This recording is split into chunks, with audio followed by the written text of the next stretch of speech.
Oke, assalamualaikum warahmatullahi wabarakatuh. Kembali lagi bertemu dengan saya di mata kuliah pengantar pajak. Kita akan bahas materi selanjutnya, yaitu tentang biaya perolehan hak atas tanah dan bangunan atau BPHTB.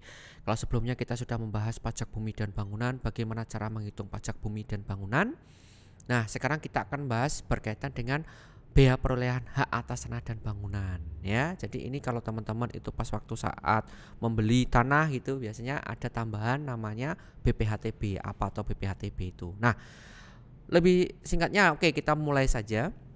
Yang pertama dasar hukumnya, yang pertama ya berkaitan dengan BPHTB berdasarkan Undang-Undang Nomor 20 Tahun 2000 sebagaimana diubah dengan Undang-Undang Nomor 28 Tahun 2009. Itu berkaitan dengan BPHTB atau biaya perolehan hak atas tanah dan atau bangunan.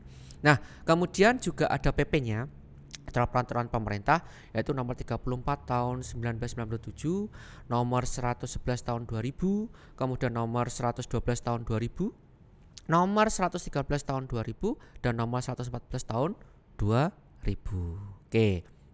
Pengertiannya terlebih dahulu, apa itu pengertian dari BPHTB?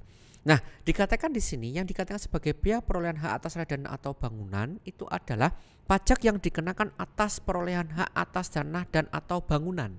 Nah, itu dikatakan sebagai biaya perolehan hak atas tanah dan bangunan.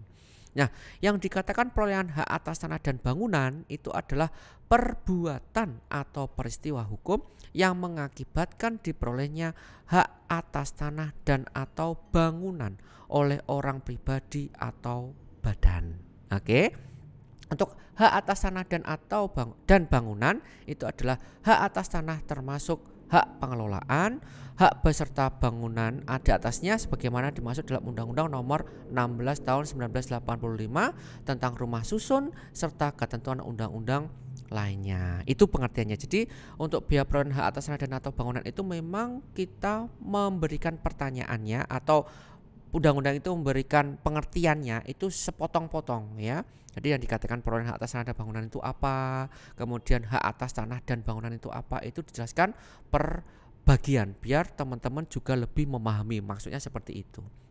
Nah, untuk subjek pajaknya berdasarkan undang-undang tadi ya, berdasarkan pasal 4 itu siapa saja? Itu adalah orang pribadi ataupun badan yang memperoleh hak atas tanah dan atau bangunan. Ya, itu subjek pajaknya. Dikenakan kewajiban bayar pajak yang kita maksud atau yang kita sebut namanya wajib pajak. Itu dikatakan sebagai subjek pajak. Jadi sekali lagi, subjek pajaknya adalah orang pribadi atau badan yang memperoleh hak atas tanah dan atau bangunan. Nah, itu semuanya dikatakan sebagai wajib pajak untuk membayar pajak untuk BPHTB atau biaya perolehan hak atas tanah dan bangunan.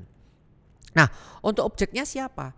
Untuk objek pajaknya berkaitan dengan perolehan hak atas tanah dan atau bangunan itu pertama meliputi pemindahan hak karena jual beli, tukar menukar atau barter, hibah pemberian, hibah wasiat ini biasa dari orang tua, waris. Jadi hibah wasiat itu misalkan orang tuanya masih ya kemudian diberi ya tapi orang yang memberi itu masih ada itu dikatakan sebagai hibah wasiat.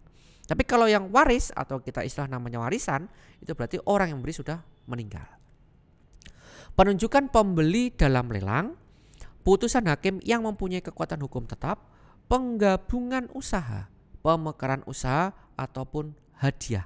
Itu semuanya masuk kategori sebagai objek pajak. Ya. Terus kemudian untuk objek pajak yang dikecualikan yang bukan termasuk kategori sebagai objek pajak siapa saja itu? Yang pertama perwakilan diplomatik itu sebagai asas timbal balik ya kalau kita di sana nggak dikenakan di sini juga nggak dikenakan. Negara untuk penyelenggaraan pemerintah dan pelaksanaan pembangunan untuk kepentingan umum. Badan atau perwakilan organisasi internasional. Orang pribadi atau badan karena konversi hak atau perbuatan hukum lain tanpa perubahan nama. Misalkan ini misalkan merger ya atau akuisisi misalkan ya. Orang pribadi atau badan karena wakaf, tanah wakaf misalkan itu nggak dikenakan.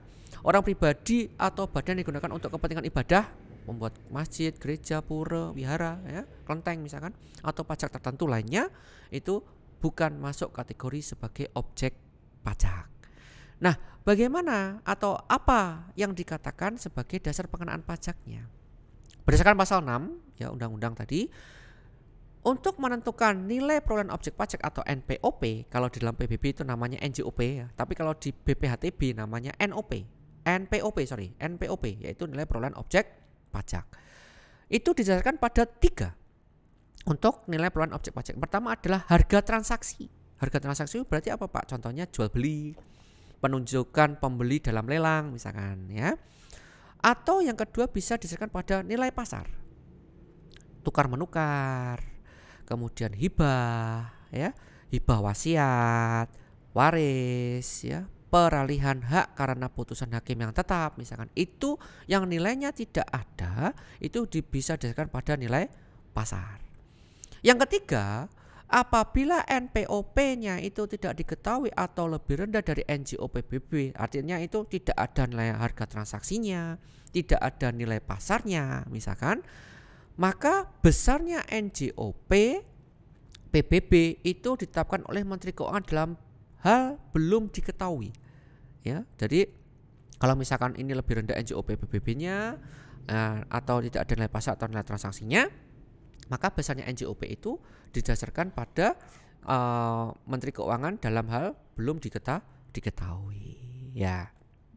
Nah, misalkan nih, wajib pajak Ananda membeli tanah dan bangunan dengan harga transaksi sebesar 90 juta.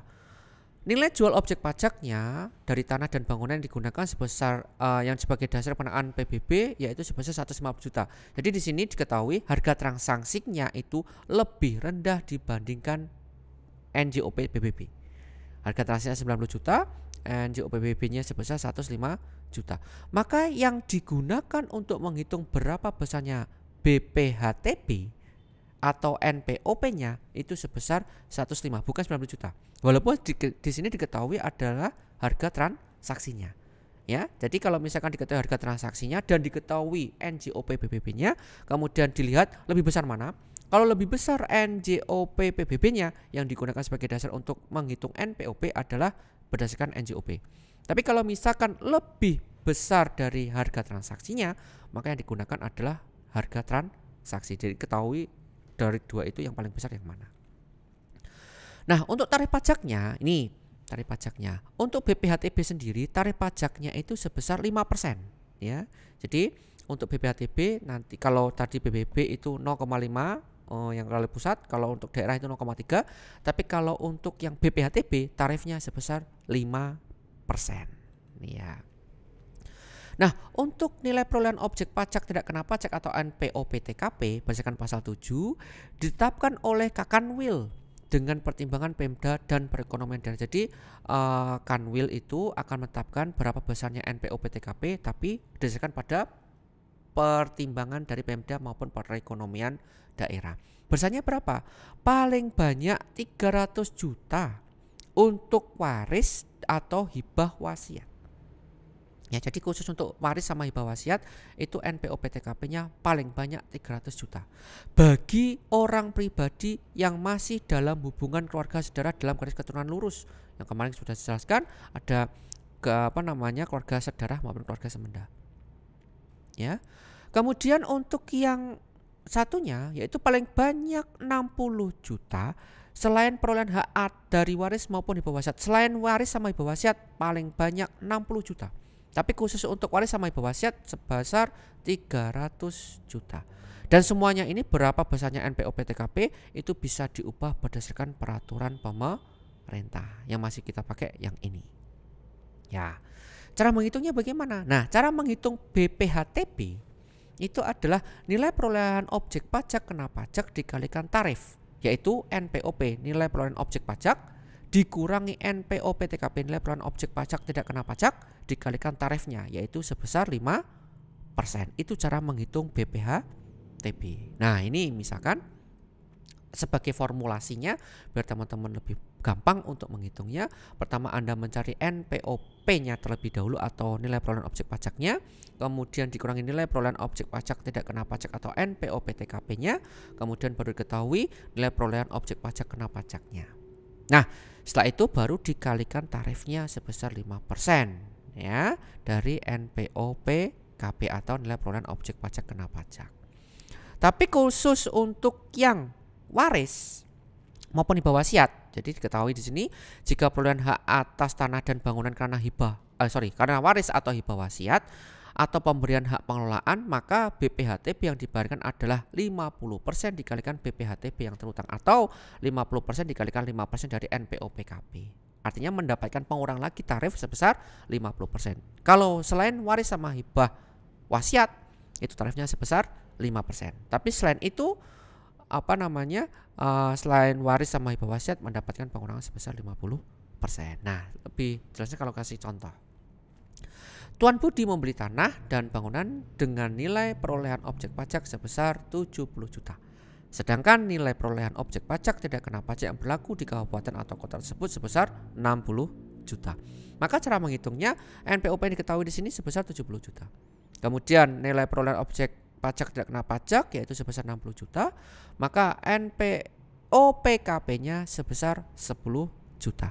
Maka BPHTB yang terutang adalah 10 juta dikalikan 5%, yaitu sebesar 500.000